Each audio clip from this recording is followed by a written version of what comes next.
Imagine spitting in a tube, mailing it off, and unlocking the secrets of your DNA, ancestry, health risks, maybe even your family's medical future. What?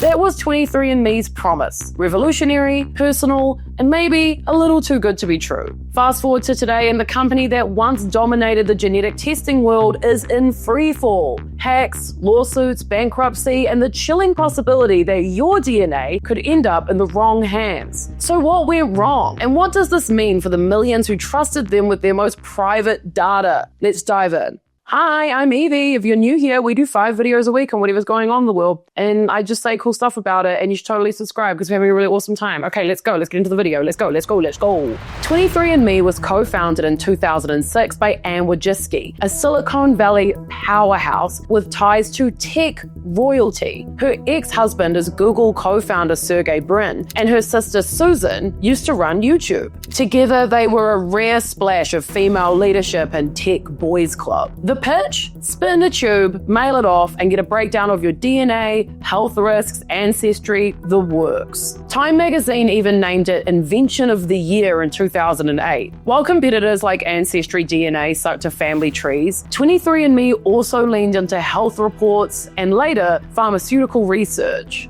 By 2018, the company made waves and headlines with a $300 million deal to sell data from 5 million users to GlaxoSmithKline for drug research. The move boosted their business value, but raised serious ethical eyebrows. Was 23andMe revolutionizing healthcare or just cashing in on people's DNA while packaging it as self-discovery? It really depends who you ask. In 2023, things got worse. The company was hacked, and it was like really, really bad. Hackers hit 23andMe and compiled a massive list of people with Ashkenazi Jewish ancestry, and they published it online. The leaked database shared on dark web forums included nearly 1 million names, plus personal details like zip codes and ancestry evaluations. Called the Ashkenazi DNA data of celebrities, it wasn't just misleading because pretty much no one on there was a celebrity. It was terrifying. Crazy. This could be used by Nazis, one person who appeared in the database said.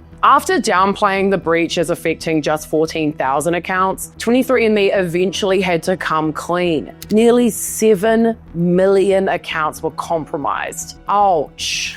A $30 million lawsuit settlement followed, but the real damage was to their reputation. Once a trailblazer in genetic testing, the company now faced a PR nightmare that would prove terminal. 23andMe's problems did not stop at hacking scandals. They were baked into its business model. DNA tests are a one-and-done purchase, which led to a shrinking customer base and an 8% annual drop in consumer revenue since 2021. Meanwhile, share prices tanked by 70% last year. Desperate to stop the slide, the company pivoted to healthcare, rolling out a weight loss program featuring trendy drugs like Ozempic and Wegovy. It felt less like innovation and more like a Hail Mary pass to stay afloat. In 2024, the drama at 23andMe hit a new low. CEO Ann clashed with the board of directors over her bold plan to buy out all outstanding shares for herself and take the company private. The board was not having it. After months of waiting for her to present a concrete plan for the company's future, which never came, they resigned en masse, publicly calling her out in a scathing letter. Layoff slashed 40% of their workforce, and with the board gone, potential buyers started circling like hungry sharks. Ann, the company's founder and once its face, announced her sudden resignation, leaving 23andMe adrift in its own DNA soup.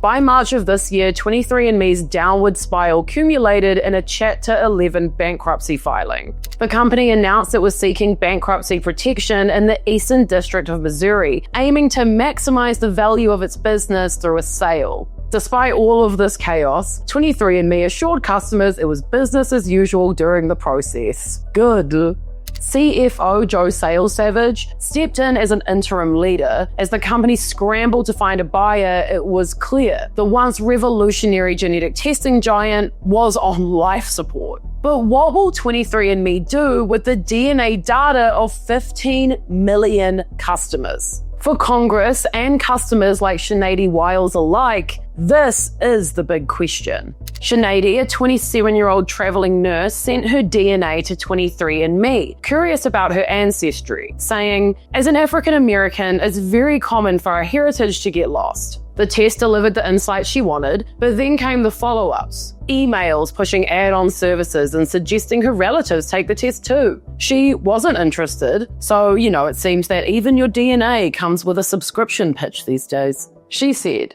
the company has undergone so many changes and so much turmoil that they need to figure out what they're doing as a company. But when it comes to my genetic data, I really want to know what they plan on doing. Yeah, girl, fair enough.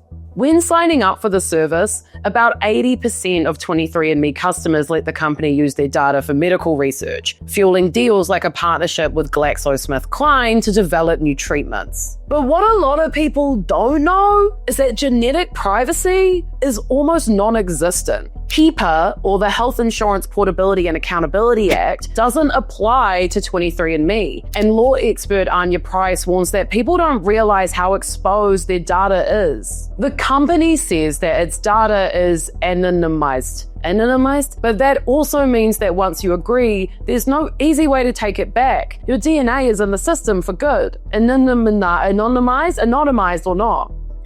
Earlier this week, the House Oversight Committee held a hearing titled Securing America's Genetic Information, Privacy and National Security Concerns Surrounding 23andMe's Bankruptcy Sales. They really named it very sort of directly. And damn, they got roasted. I've got your privacy statement right here. It says that without their consent, you can't share their information. You're about to sell it. Senator, that consent is, essentially for, not real. Not share for research purposes. The guy doing the roasting here is Republican Senator Josh Hawley, who came prepared. He is absolutely not having it. After going back and forth about whether users can delete their data, Josh whips out the big guns, a favorite of Congress members on all sides of the aisle, a big-ass placard with highlighted segments. All the genetic data is deleted forever, and yes. Really? Because that's not what your privacy statement says in the fine print. Let's read it.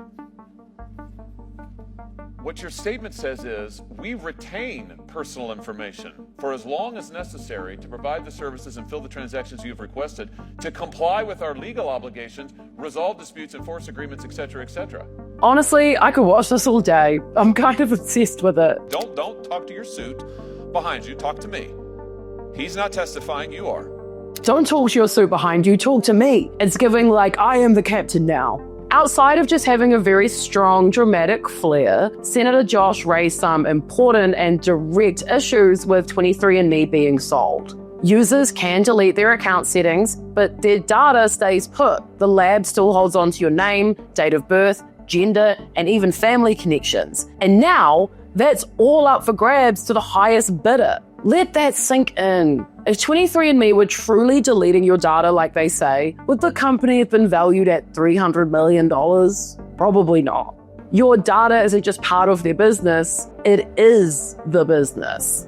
And for people like Sinead Wiles who trusted the company with something as irreplaceable as their own DNA, the question remains, what will happen to their data now? The answer will shape the future of genetic testing and its consequences. If you like this video, check out my deep dive into the downfall of Duolingo, RIP the bird. Or if you have data protection on the brain today, check out my recent deep dive into Palantir, the company accused of enabling the US government to do mass surveillance. Bye!